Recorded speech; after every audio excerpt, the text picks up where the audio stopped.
आचार्य जी का मैं पर्सनली बहुत सम्मान करता हूँ। एक ऐसी बेटी है जिसने अपने पिताजी को किडनी का दान करके उनके जीवन की रक्षा की है। बची बात उनके परिवार के अंदर जो कलह चल रही है, जो मीडिया की रिपोर्ट्स आ रही हैं, जो हम सब देख रहे हैं, मेरी इस पे कोई टिप्पणी नहीं है।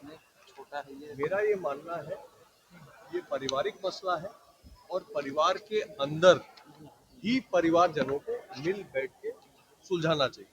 देखिए, खिसियानी बिल्ली खंभा नोचे, सीधी सी बात है कि जहां जहां चुनाव का परिणाम कर्नाटक में या झारखंड में या हिमाचल प्रदेश में कांग्रेस अथवा अन्य विपक्षी दलों के पक्ष में आता है, वहां पे न ईवीएम पे आरोप लगता है, न इलेक्शन कमीशन पे आरोप लगता है, न सरकारी तंत्र पे आरोप लगता है। नमस्कार, आप देख रहे हैं न्यूज 4 नेशन में रंजित कुमार। बीजेपी नेता ऋतुराज सिन्हा ने पटना आते ही पत्रकारों से बातचीत के दौरान में कहा कि जो महागठबंधन में हार का जिम्मेवारी लेने के लिए कोई भी तैयार नहीं है। आपने देखा कि जिस प्रकार से जनता ने मैंडेट दिया है नीतीश सरकार को बनाने के लिए, क्या कुछ कर रहे हैं बीजेपी नेता ऋतुराज सिन्हा। पहले इनके बयानों को सुने। ठीक है लालू परिवार को निश्चित आदमी पे कमेंट नहीं। रोहिणी आचार्य को लेकर कोई अभी तक लालू परिवार को कोई बोलने को तैयार नहीं है। पिता लालू यादव भी चुप्पी साधे हुए हैं।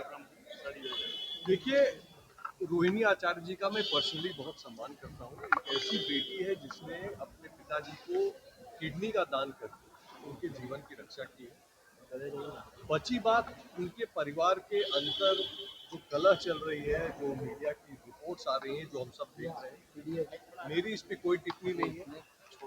मेरा ये मानना है कि ये पारिवारिक मसला है और परिवार के अंदर ही परिवारजनों को मिल बैठ के सुलझाना चाहिए।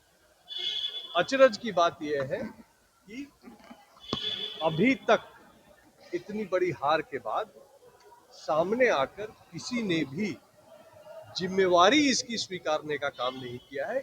ये एक पॉलिटिकल विषय है जिसपे चिंतन महागठबंधन में आरजेडी में होना चाहिए। जगदानंद सिंह ने कहा है कि 25,000 वोट ऑलरेडी पहले से ईवीएम में था।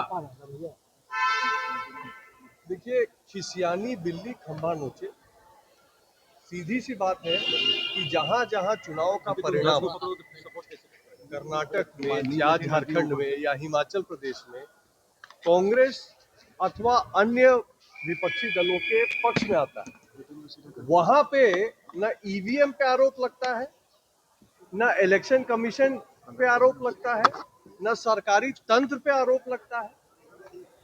इनका ढर्रा हो गया है कि जनादेश का अपमान करना। जनता ने जो वोट देके सरकार चुनी है उसको स्वीकारे बिना जनता के आदेश का अपमान करना, ये उनका ढर्रा बन गया है।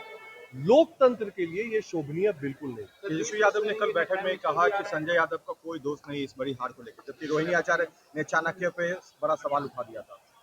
देखिए, मेरा ये मानना है कि चुनाव के शुरुआती चरणों से ही महागठबंधन बिखरा हुआ नजर आ रहा था।